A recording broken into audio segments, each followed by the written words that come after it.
Welcome back, everybody, to the continuation of our recap of Pyanodons on Twitch. Sorry about last week. Last week, work really got intense. Intense enough that I actually had to cancel some plans here and there.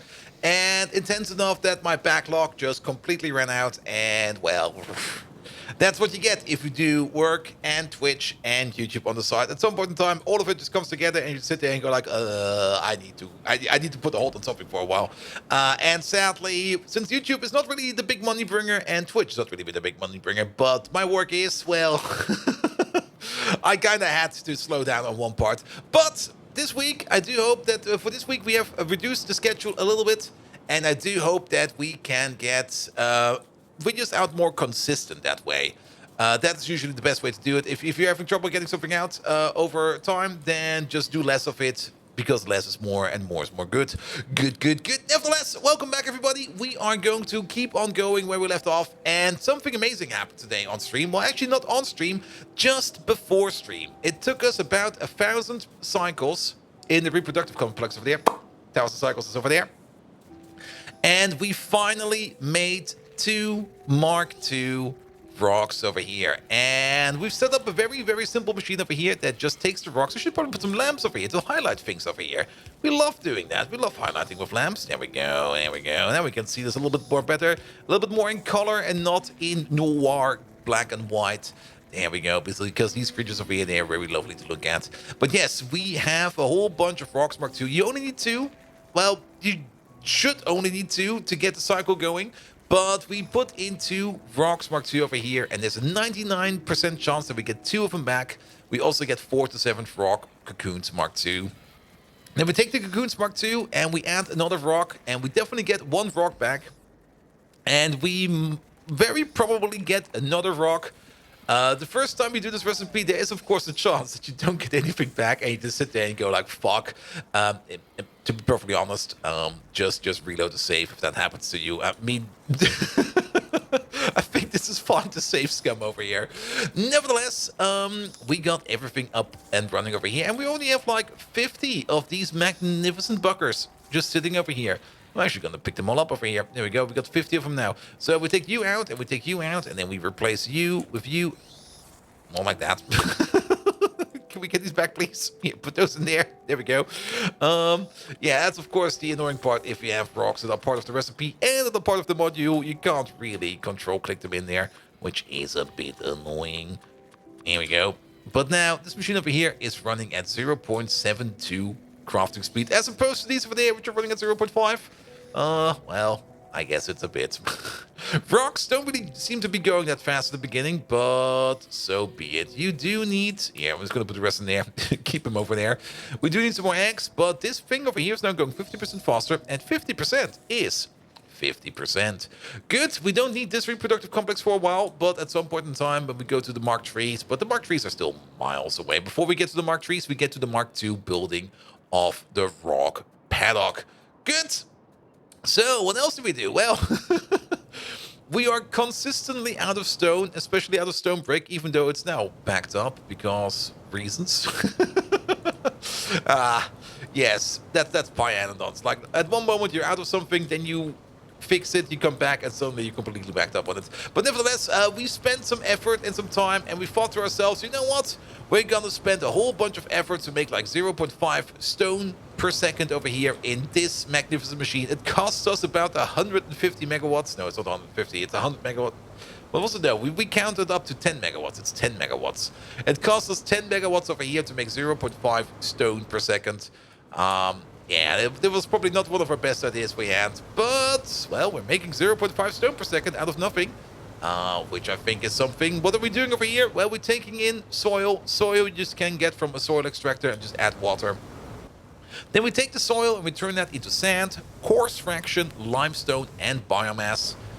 We then take the sand, we sort the sand into iron oxide gravel, crushed quartz. The gravel we crush back into sand and put it back in here, so that's more or less a decremental loop. And then the biomass just goes into a biomass train station. We have one of these right over there. There we go. It just goes into the air and gets exported. And then we take the coarse fraction over here, and the coarse fraction over here is being turned into stone, iron oxide, and more gravel. The gravel, on the other hand, back over here into more sand, back over there, just gets, well, used. As for the iron oxide from over here and the iron oxide from over there, well, we do have the iron oxide smelter right over there, and we just add that to our iron production. And we also make some limestone of this, and the limestone is going down over here into this production. There used to be 4 limestone machines sitting around this place. Now there's none, because we actually make the limestone over there. So it is at least somewhat positive, but, well, not really worth it. There's better ways of making more brick, and the best way of making more brick is definitely by focusing and probably supersizing this thing over here, where we turn rich clay and sand into bricks. I think, and that's also the thing we're going to be doing next stream, this is definitely the way to go over here for bricks. Nevertheless, why do we need all these bricks? Well, we were kind of looking at making another big ass tree farm. And to make more trees, we need a whole bunch of bricks, and most of our bricks are currently just going into science. Science over here is going pretty darn well. We're currently a little bit out of the Pi Science pack, I think it is, and that thing is currently having the issue probably of not enough glass. Yes, and the issue of not enough glass is coming because currently we're not making enough acetylene because there's not enough coke coming in. Yeah, this is Pyanodons. There's always something going on over here. Good. But we did make one big build, and we are thinking about how we are going to set up our train setup, and that is more or less where we spend most of our time today. So let's walk over to the coal power plant, because the coal power plant is now not running on coal anymore, it's running on coke. Sorry about that. Just had to scratch my nose real quick.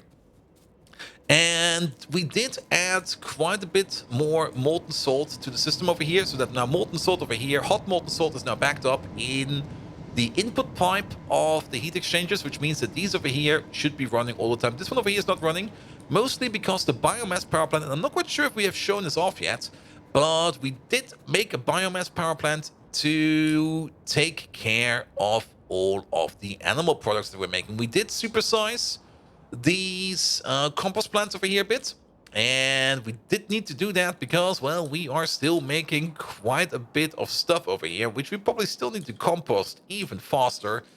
And if the station over here backs up, it all goes into the compost plant, and from the compost plant, well, it just goes. Oh, I see the issue over here. It's not that we're not composting over here, we're missing some splitters. Yeah, I'll probably have to fix that on my way back. Good, but that's also true for this place. I'm not quite sure if we've shown off this place yet. Is there a car around here? There's a car. Let's take a car. I'm not quite sure if we have shown off the AUG power plant yet, because the AUG power plant is pretty darn amazing. So before we go into the magnificent big build, you can already see on the mini-map up north, we are quickly going over to the AUG power plant just to see what kind of great things we can do with AUGs after, well, just before we eat them. Or after. It kind of depends. Also, there's no way I get through with my car. So we are just gonna be walking for a bit. Good. Do we change anything over here? No, the only thing we did change over here is the glass furnaces. And you can already see that this one over here, and this is also the reason why science currently is not really going that fast. We have the issue over here that we do not have enough liquid power. And liquid power is currently coming from the acetylene production over here. Acetylene is pretty good to use, actually, because acetylene does have 1 megajoule of energy. And we did do the calculation. The amount of coke you need to put in is half the amount of energy you get from the acetylene. So if you turn coke into acetylene, you do get twice your power back, which is pretty darn good, actually. I can definitely recommend doing that. As the other parts for the acetylene is only... you basically make them out of water. So you basically get them for free. Good. So, let's go over here. So we did expand the slaughterhouses over here because we did kind of know that augs breed like rabbits. They absolutely do breed like rabbits. We have so many augs over here, we don't even know what to do with them. And we're even having issue butchering them fast enough because, well, everything is backing up over here. Even lard over here is backing up. Pretty much everything over here is backing up. We might need a couple more composting machines over here just to get through the backlog over here. Then again, as soon as these over here start picking up stuff again, the issue over here will be immediately gone. But yes, we definitely did set up some arcs over here, and I'm confident we showed it off in the last episode. I'm not quite sure. If not, in either case, we're gonna show it off again. So breeding arcs, yeah, we got like 6 farms over here and 1 breeder. That's the perfect ratio. And, well, the belt is full of them. The belt is absolutely, absolutely full of these magnificent little critters. And if you do fully render them, every arc gives you 3 bones, 8 meat, 2 skin, 2 lard, 3 guts, 1 brain, and you get your cage back, and even 100 blood. Yeah, arcs are full of good stuff, but that's not the only thing you can do with them. You can also use them to make power, and we got a bit of an arc power plant over here, which we have not fully extended yet. You can see that we do kind of want some more over here, but the current issue we also have is, well, we don't really have much of a high power demand, so all the arcs over here, well, they're not really pushing this piston fast enough, because there's not enough power demand over here. So these over here, well, they're going kind of slow. But they're trying, and after they're done, they basically are being used up as fuel. After they're done, you do get this tired arc. And what do we do with these lovely tired creatures? Do we put them like in a massage chair, and do we give them like a back rub and some food so they can go and toil again over here? No. We are full-blown butchering them. Like, once they're tired and they can't move anymore, you don't even need a cage anymore. You just throw in the slaughterhouse and you still get meat, bones, skin, guts, and brain. Do note, we get less blood out of them. We get no lard out of them. We get less meat of them. We quite clearly work them to the bone over there. But either way, we do get resources out of this as well. Currently, everything is stuck of blood over there. And if I remember correctly, that is exactly something Fallen Angel actually said at the end of our last stream. We have never really hooked up the blood pipeline over here. Actually, we did hook up the blood pipeline. It's going over here. But the blood is, well, the blood is everywhere. We got too much blood. We got way too much blood. We could think about turning the blood. Where is it over here? That's the middle oil. Blood, that's syrup. Blood, there we go, usage. We could think about turning the blood straight up into iron ore. That's the sink for it. It's a decent sink. It's basically the same sink that we're using over here to get rid of... What were we backed up over here? Was it meat? It was meat. We're using these atomizers over here to turn meat straight up into tin ore. As if it's completely backed up over here and it does not go into biomass anymore, why not turn it into tin ore? I mean, why not? It's very good to have. Let me also press a button over here real quick. There we go. Perfect. Good. Let's have a look. Okay, so that is more or less part of the recap. I mean, this recap is going to cover a couple streams, mostly because I just didn't have the time to do the recap last week. Again, very sorry about that, but as always, sometimes things take priority, and when things take priority, well, usually people are unhappy. Nevertheless, if you have not read the community post I've made yet, for the next couple of weeks at least, I'm going to try to reduce the amount of YouTube content just a little bit, just so that we can get back up on our legs and just be a little bit more consistent, because consistency is very important in my opinion. And when people come around and expect an episode, there should be an episode there. Which does mean we are going down from 3 recap episodes of Pyanodons down to 2 episodes of Pyanodons. We're basically going to do 3 recaps, or 3 streams will be recapped into 2 videos. That way around, I can also kind of mix and match content a little bit, and these episodes get a little bit chunkier, which is a win-win at the end. And currently, we're going with 3 episodes of K2SE for now. Mostly because, well, it kind of felt fine. We're definitely going to go back to 4 soonish, but for now, it's going to be 3, for this week at least. So, that about that. And do check out the community post if you want to know what's going on every now and then, or check the Discord if you want to, or check the Twitch stream. They are all available. Good. So, remember this place? There used to be a coal processing platform over here, and we picked up all the machines because, well, we're not doing coal processing over here anymore. You can already see, wait a minute. Yeah, there we go. You can already see that we are storing raw coal over here, and we are now doing coal processing over here. Currently, this whole machine over here is probably backed up and sleeping because, well, we're full of coke over there, and we're full on raw coal over there, and we're not really full on coke oven gas yet, but you can definitely see that we are full. And currently things are backed up, mostly because, well, coke is backed up, so what can I say? Things are backed up. But this machine is in a very, very nice ratio. When I was building this, when we were planning this out on stream, the numbers just seemed to add up and things just became one, and I was like, yes, I think this is the most optimal ratio you can go. This is not running at the most optimal ratio, but I believe this ratio over here is the nicest you can make it. Down here, this is perfect ratio. We got 6 of these crushed coal machines. They make 2 crushed coal per second and 4 coal pieces per second, as well as 0.6 coal dust per second. The crushed coal goes over here. We got 2 of these machines, so we need 2 of these per second. That is exactly the amount that we make over here. And they turn that into 1 coarse coal per second and 4 pieces of coal per second, plus 30% coal dust per second. Then over here, we turn the coarse coal into more coal. This machine over here needs 1 coarse coal per second. That is exactly the amount that we make over here. So this ratio over here is exactly 6 to 2 to 1, which is bloody amazing. And then it all goes over here into a red hot coke basic oxygen furnace. Now, luckily enough for us, this furnace over here does not require oxygen, but it does require steam. And it does require 20 coal every 3 seconds. Or, if we divide that by 3, that is 6.66666 coal per second. Yeah, that is 6.6666. A hellish amount of coal per second. Now, if we take a look at this, we make like 4 per second over here. We make another 4 per second over here. And then we get, I think, 1.3 on top. Yeah, we get 1.3 on top. So we make 9.3 coal per second. So you might be thinking like, hey, Bolt, wait a minute. What are you doing with the final 3 pieces of coal? Well, this machine over here also does require fuel. It is, of course, running on normal fuel, and it takes 5 megawatts of energy per, well, second. And the piece of coal comes with 4, so this one over here also eats 1.25 pieces of coal per second in addition to that.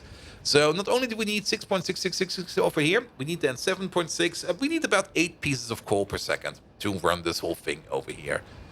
And we make like a little bit over 9. That's the only part over here where this whole thing over here kind of lacks a bit. But I'm fine with that. I'm actually very fine with that. Because now we got 6 of these basic oxygen furnaces. 6 of these basic oxygen furnaces do make 10 red hot coke per second. And they do make 100 coke oven gas per second. Which is pretty nice. Also keep in mind we do need 400 steam per second. More about that later. Let's go over here. And we make 10 red hot coke per second. We got 5 of these machines, or we got 8 of these machines. Every one of these machines requires 1.2 red hot coke per second. We got 8 of them, so we need 9.6. We make 10 over here. So also over these over here, not really the best ratio, but we definitely make more than we need over here. So things will back up, and that is perfectly fine. And then that also means that these machines over here can run at full capacity all the time. And that is very important because each one of these makes 6 coke per second. Together, 2 of these make 12 coke per second. The whole row over here makes 48 coke per second. And 48 coke per second is quite a bit. That is 240 megajoules of energy per second just in burnable form, just from coke. Not leaving out the coke oven gas over here. Now, this recipe over here also makes coal dust, which is yet again more energy we can use. We are going to be using that coal dust later on for crafting. For now, the coal dust over here is going all the way down on the belt into the coal power plant over here. And this thing over here will balance itself natural. For now, it's running on coarse coal. So for now, we're burning off this, which is very good because we do need to get rid of this. After this is empty, it will switch automatically over to coke. And at some point in time, either the coal dust will back up or the coke will back up. And that more or less tells us what we are going to use at this moment in time. It would probably be better if we somehow manage to balance it in a way that we can keep this place over here running at all times. But for now, this is a very fine system. I mean, there will always be something backed up, which will prevent this machine from operating. And at some point in time, we will just switch based upon what is backed up automatically. I'm probably going to keep it like that. Also, keep in mind that the coal dust that we also use over here for fuel, we will want to keep that over here just so that we have a sink for coal dust in case it backs up over here. But we should, and definitely should, be running the power plant down there mostly on coke, because that's why we make this whole thing over here. Good. Now, interestingly enough, these machines over here make steam. We got 8 of them. Each of them makes 20 steam per second, so we make 160 steam per second over here. And remember the basic oxygen furnace over here? We need 400 steam over here. So we make 160 over here, we need 400 over here. So the difference that we need is 240 steam we need to make somewhere. And now comes this part. 240 steam, that is exactly 4 oil burners over here, which we can easily run on coke, oven, gas. And I really like that. That is a very, very, very beautiful thing to have. I really do enjoy that. So it all kind of fits together, even though the ratio over here and the ratio over there is not the best. I kind of like how it all comes together, and look how nice and compact it looks. It looks like a true big machine. Now, we also have a big train station over here, and we've been spending quite a bit of time talking about trains and how we're going to be doing them. We're still in the middle of thinking about trains. There's still some parts we need to build, but I can already give you like an example of what are we going to be using. We did already engineer together, and it looks a bit weird. It looks a bit like a boat or a swan, but this over here will be our, how to call it? Our off-ramp? Yeah, our off-ramp. We're going to have 2 lanes. One lane that is meant for slow traffic, and one lane that's meant for fast traffic. Trains, per natural, will diverge over here on the slow lane. There's no need for us to put in any kind of fancy signaling to make the fast lane available. They will automatically use the fast lane as soon as the slow lane is occupied. And we did that for a particular reason. You can already see it over here. We do expect the maximum train size to be a 2.8. That is the maximum train size we're going to use. But we will have quite a lot of 1.1 trains, probably 1.2 trains, all the way up to 1.4 trains. Those will be going around in the base as well. And that's where this path comes in. If we have trains going down here, and for some reason one of these paths over here is like backed up, trains can switch over to the fast lane and overtake them like that. Also, the off-ramp over here, you do kind of notice that we do have 2 distinct off-ramps over here. And then we got the swoop. Now, we do have 2 ramps over here to take trains into like whatever kind of sidetrack we want to use over there. And of course, if there's a train down here that wants to use this path, then the main line over here is blocked, which means we kind of have a little bit of a flow around for the main ramp over here to overtake whatever train wants to be splitting off over here. I'm still kind of thinking, and that is still something I'm more or less processing in my mind. If we do maybe want to have another off-way like this, just over here, so that both main lines can more or less diverge if we have traffic going off over here, we might end up doing that. Just so that we don't obstruct the flow. That is the most important part for me. I don't really want to obstruct the flow.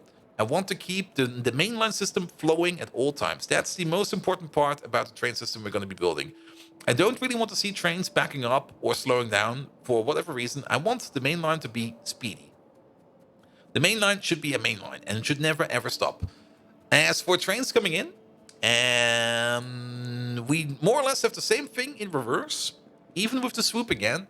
But a very important thing over here is when trains come in, they do get a rail signal over here.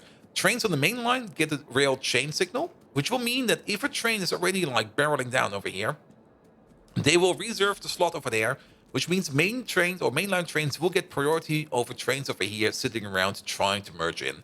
And again, over here, I'm still thinking about also making like a swoop over here, so that if we have like a train merging in, somehow we can still kind of move past it. But I think this will be fine.